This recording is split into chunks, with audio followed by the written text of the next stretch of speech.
where was your first job? You were a carpenter, weren't you? Yes, I was. Started my building apprenticeship when I was 16. Yeah. But before my first job actually was, and I was actually only telling my daughter this the other day. So back in the day, like for pharmacists to get drugs out to elderly people, this is obviously in country Victoria, they'd employ young kids, finish school, ride your push bike to the pharmacy, go in, you'd have a backpack and you'd get a bag of everybody's. So if you needed Panadol and whatever else and you needed all this other stuff, I'd ride to your place, drop it off, ride to your place. So you might have about 10 drops in this certain area and you did it each day or after school each day and dropped off the medicine to different people around the town. That was my first job, yeah. Go, go, go! And you're doing it again! That's a massive crash. And it's happened immediately! This is amazing! Big shot, and it's lights out, and away we go! Yeah, right. So you did your apprenticeship with your dad for the carpentry stuff. Yeah. So that was the background into your family, was it? Like your dad was a carpenter. Yeah, so dad's a cabinet maker. He was born and bred in Footscray in Western Melbourne. Yeah. And then eventually moved out to Warrnambool once he'd met Mum so dad was always a cabinet maker and we just built kitchens and did bathroom renovations and built a couple of houses and whatever like that. But then my health just got too bad when I was sort of 17, 18. It was just too hard to be on building sites and whatever. So, and that's when I ended up having a major operation and having all my large bowel removed. What age was that? June the 1st, I was 20. Yep. And then 12 days, and that's when the operation was. And then 12 days later, I turned 21. Jeez. So I spent my 21st birthday in St Vincent's Private Hospital in Melbourne. That's not the Happy quite... birthday, Stu! Yeah!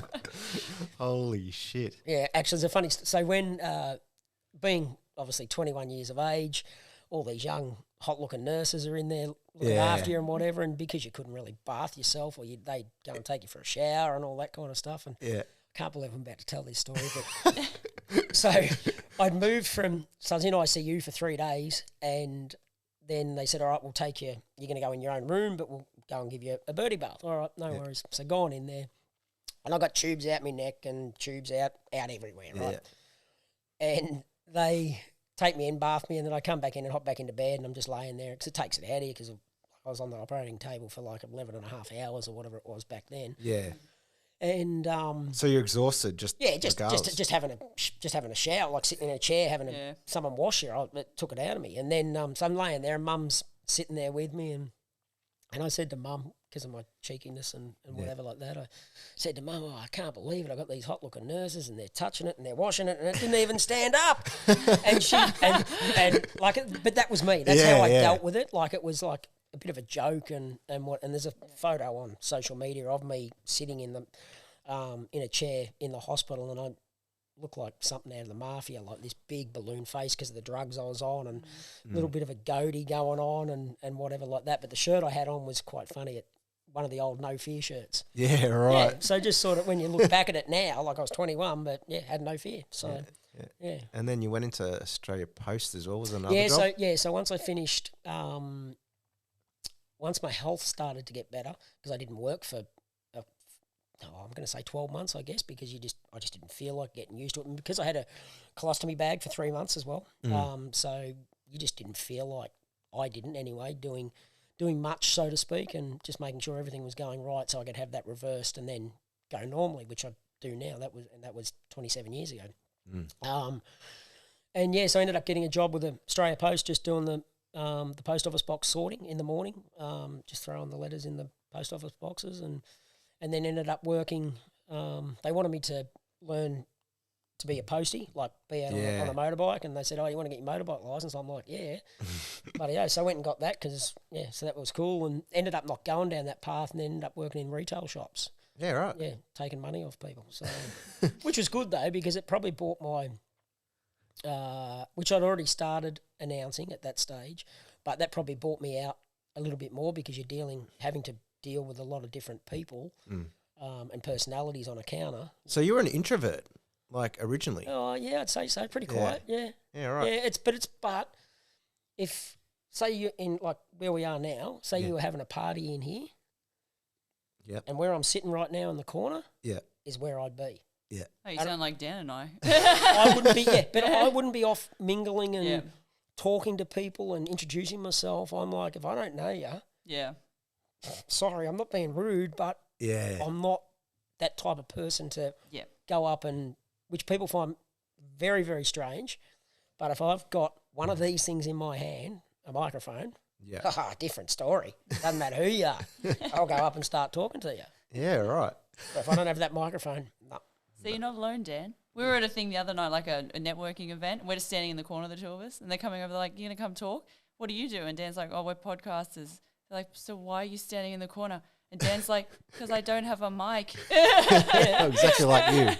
100%. Yeah. I'm just not that.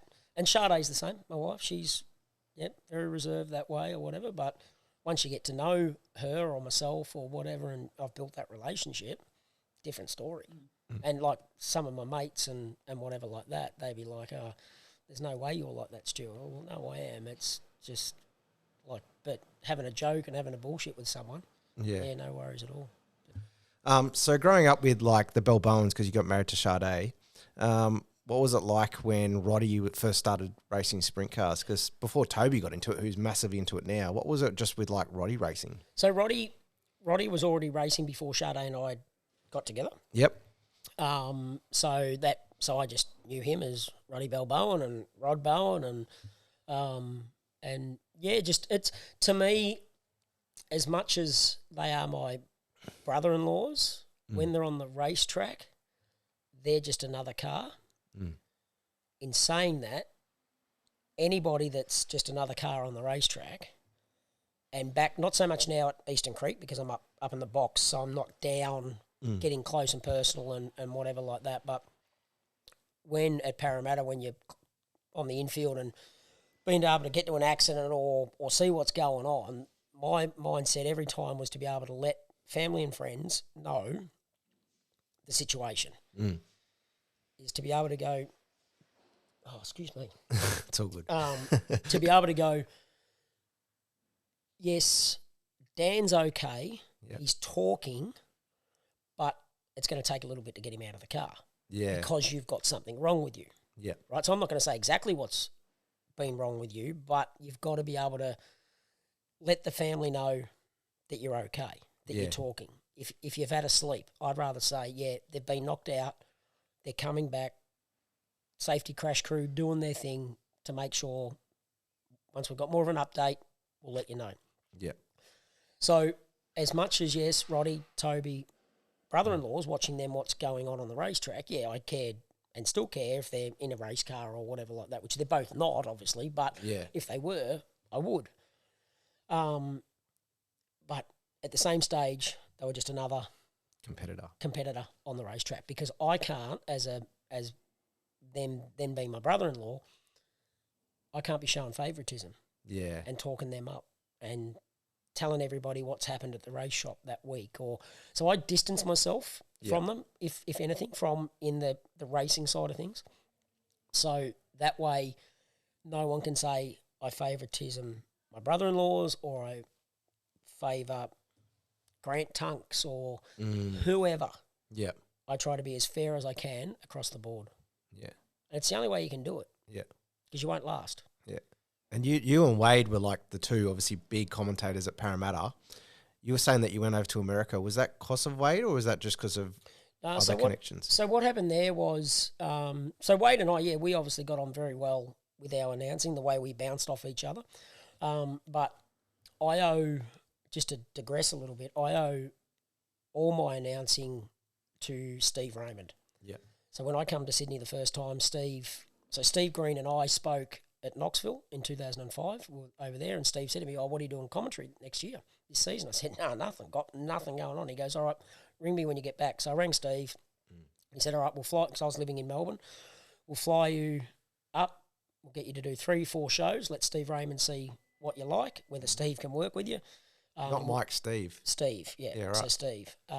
And so we did that, and then, obviously the rest is history. Steve could Yeah. see that we could work together. He could teach me stuff. So work with Steve more than I did Wade, because Wade wasn't based in Sydney for all those years. He might fly in, and then a couple of years he was based, obviously, in Sydney once Barry Waldron took over.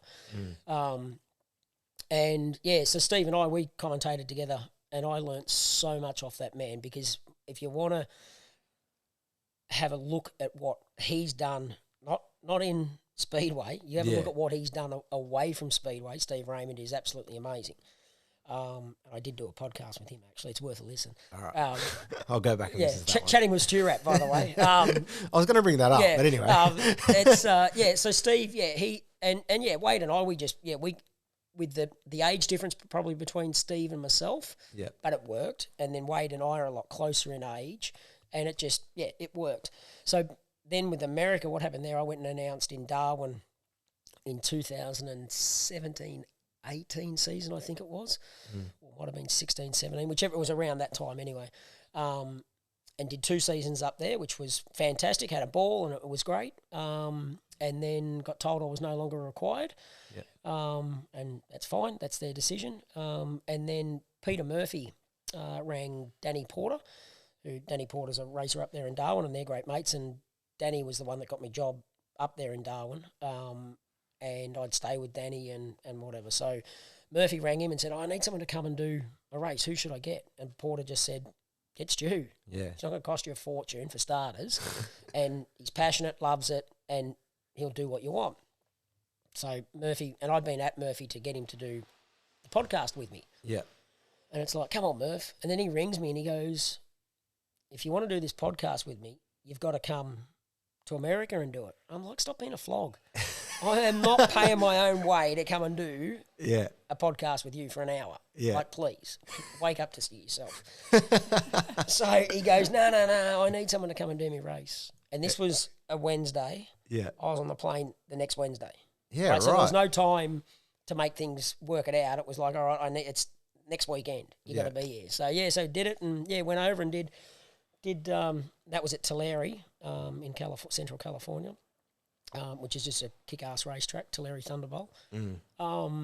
And did that, and then the track promoter there, Steve Faria, who still is the track promoter, he loved what I did and come up to me and said, hey, Stu, anytime you want to come back, let me know.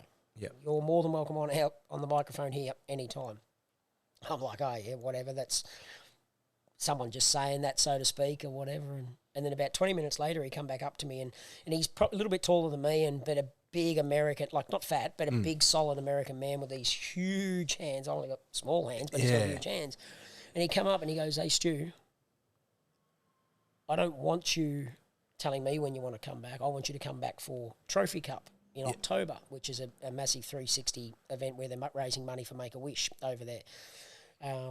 And put his hand out and shook my hand, and I knew straight away, done deal and whatever. And, went over and commentated Trophy Cup which the first one I did was the 25th anniversary of that event. And then, went back and done Merce Race again the following year, and then did Trophy Cup again that in October. And then the world shit itself again. Yeah. So then didn't go back, and then I went back in May this year and did Merce Race, which was good. You got to explain to me and the other listeners, though, like what's the difference between like Aussie Speedway, which we see here, to America? Because obviously the main guys know that they run every single night. Can you explain like how it just happens over there and why it generates money, and do you know what I mean? Yeah, the big difference I think with American Speedway to Australian Speedway, and I'm not saying this because we're Aussies, but I think we do it better. Yeah. And the reason I say that is we actually want to put on a show for the fans. Yeah. Excuse me. Whereas in America, they want to put a show on for the fans, right, on the racetrack, but they're not so, and I don't want to offend anybody, but not as good as being able to get the crowd involved. It's just racing. So you watch the World of Outlaws. Yeah. And that's the way they've set it up. It's just racing, done, out, because they've got to get packed up, washed up, maintenance, and on the road, or whichever way they do it, to the next track. Whereas, we do that have a bit of fun in between races or a dancing comp or whatever, because I think the biggest thing for Speedway and probably motorsport across Australia or even the world, I think we forget that we're in the entertainment industry. Yeah. Right? It's like even for you with your Formula Ford. Yeah. I know circuit racing is obviously so much different to what Speedway is, but to me, like the amount of downtime you probably have at the racetrack. Brooke can paint a picture when she's there. I know, but I think that this is exactly what I'm going to say. I agree with you completely. I keep saying to Dan, there is no, like, entertainment, no nothing down here. That's what Supercars is doing wrong, for example. I know a lot of people don't want to hear that, but a lot of people agree. And it's true because everyone's complaining about the cost of tickets. And I said to Dan when he took me to Speedway, I said how much better things are done. And that's what we're missing in a lot of those sports across the board. It's not just, picking on one sport or anything. No, exactly. And I think I say to this to Dan as well, post-COVID, a little bit more effort needs to go in, and especially with there's industries that really suffered during COVID as well, like the music industry. They need somewhere to perform, bring them out, pay them, have them out there. Who does it really well we've seen is the motocross events and those sort of ones. They absolutely kill it. The ones they got coming up in Melbourne have some of the biggest names performing down there in between all the sports events. Yep. And that's, the biggest probably the hardest thing we have as an industry, the motorsport industry, our programs are too long. Right? Even Speedway's too long. Yeah. Right? It needs to be T20 cricket. It needs to be shortened right down to a... Yeah. I'm not saying 2 hours because no way you can do a motorsport event in 2 hours. Like a proper Speedway or a circuit racing. Yeah. Yes, monster trucks and all that, you can do that for 2 hours. That's part of motorsport. But it's for Speedway or circuit racing, you need to be able to somehow condense it down to... It's just and especially for Speedway, is to go, all right, maybe gates open. And this is my opinion, time trialling and racing during the day doesn't help the track at all. So maybe we need to get rid of that side of things. And cars don't go on, and I'm talking sprint cars here, sprint cars don't go on track till 7 o'clock. Yeah. Especially in summer, middle of summer, Christmas time when it's the busiest period and the sun's beaming down. Hot, yeah. You got Parramatta always got hot. Yeah, exactly. It's like, just maybe you need to shorten that up. And I know people have spoken about it, and I'm sure Speedway Australia are trying to think of different ways of doing things. Yeah, and, I had one guest who was very vocal about all this type of stuff. That you did. And he's entitled to his opinion. Yeah. So good on Tony for saying what he said. That's his choice. He got the right platform to be able to do it. Do I agree? Do I disagree? Yeah. Whatever. Yeah. It is what it is. So it's a matter of, in my opinion, with if Speedway Australia are doing things in the background or whatever, and I think sometimes, and just the way the world is as well, everybody tries to keep things a little bit of a secret. Yeah. And then go, bang, here it is. This is what we're doing. Maybe it might be worth putting things out there and letting people throw an idea out, because there might be some race fan that's sitting on the hill that's a race fan, but he's a CEO of the Commonwealth Bank. Yeah. Right? Well, he's a smart man. So why not go, hey, we want to include you? Or then there might be a postie that's a race fan. And he's got one idea, and that could be the greatest idea that's the sport's ever seen. Yeah. But because he doesn't have a voice, it might be worth saying, hey, to Speedway Australia or whatever, let's open something up, or let's have a poll or cams or whoever it is. Do it that way, because there might be just that postie from bloody Blacktown that's got the greatest idea, but he doesn't have the platform to be able to put it out there. Like, he could send an email, but they could go, oh, yeah, whatever, mate. Yeah. It's I don't know. There's that many different possibilities, and it's just the way the world is, I guess, in whether it's Speedway, whether it's business, whether it's whatever it is, you've got to, Mike Raymond used to do it really well, though. Like, in the heyday, was it the late 80s and 90s, early 90s when it was booming when he was around? At Parramatta? Yeah, for sure. So Mike, I never really had a whole lot to do with Mike.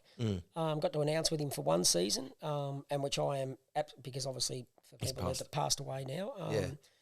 And I don't think there's too many. There might be a handful of people that have commentated with Mike and Steve together on, or there might be a stack of people on a single night that have commentated with the both brothers, because they're the two best motorsport commentators Australia's ever produced. Totally agree. And always will be. No one's going to beat those two brothers. Yeah. And then I was lucky enough to get to do it a whole season at Parramatta to commentate with Steve and Mike, both of them sitting up in the box, and I'm out on the infield. Yeah. And I wish I had realised back then how cool that was. Yeah. Because I don't have a photo of it with the two of them. I've only got one photo with Steve and myself. So I want to say one decent photo of us up in the commentary box, and the rest are just, say-so photos or whatever like that. So it's sort of, I'm one that hasn't probably kept a lot of stuff like that from early years, I guess. I wish I had of now. But that's one of those things. I've changed topic there. I don't even know what we're talking about. Oh, no, it was just about the promotion. Just, you know what I mean? Like how Mike and Steve essentially changed. But Mike, his flair of being able to do what he did, when you think about it. Because he even changed supercars. Do you know what I mean? Like they were just the production car type of situation, and they changed. But Speedway back then was bigger than supercars. Speedway by the freeway and all those kind of... he got how to do it, and going back to what I said before about Steve Kinzer. If you want to make money, bring him out. And that was Mike. That he knew that's what you had to do. And even Liverpool Speedway, they were both announcers there. And did you go to Liverpool? No, I never went to the Sydney Showgrounds or Liverpool, obviously, before my time, before I came to Sydney. Okay. So, which was, disappointing, but that's one of those things. Want to hear more? Each week we will share the hottest clips from our guest interviews on YouTube. But to hear the full episode, make sure to subscribe or follow us on your favourite podcast platform.